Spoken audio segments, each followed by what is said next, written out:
Hi, sa wakas, best friend. Andito na tayo sa sa Asia. Sa Asia. Alam mo kung nasaan tayo? Grabe, as in, alam mo, natutuwa na lang ako kasi yun nga, hanggang ngayon, nananaginip pa rin ako kung bakit ako nakapunta rito.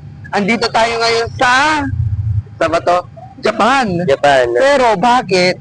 Napakapagtataka, tignan nyo guys, so nandito talaga kami sa Japan. Yan, di ba pansin nyo, Japan na Japan ang peg. Yan, oh shit, ang sarap, ang ganda. As if makikita mo talaga yung napakadaming talagang Kaya tuwang-tuwa ako kasi sa tala ng buhay ko ngayon lang kami makakapunta ng aking best friend sa Japan. Pero ang tanong, bakit may kalabaw sa Japan? Di ba may Japan sa kalabaw? Ewan ko kung bakit. May kumakain pang Oh, kuka. may pusa rin ba sa Japan?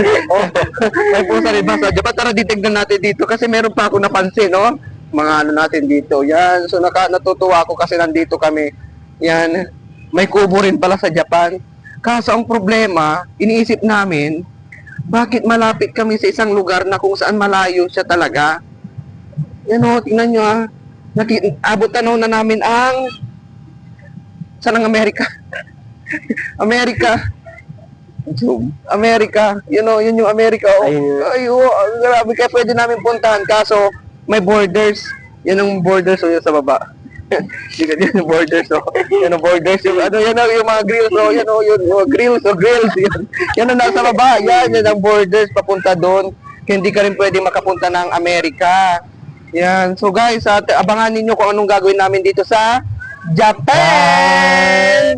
Japan Kasinan!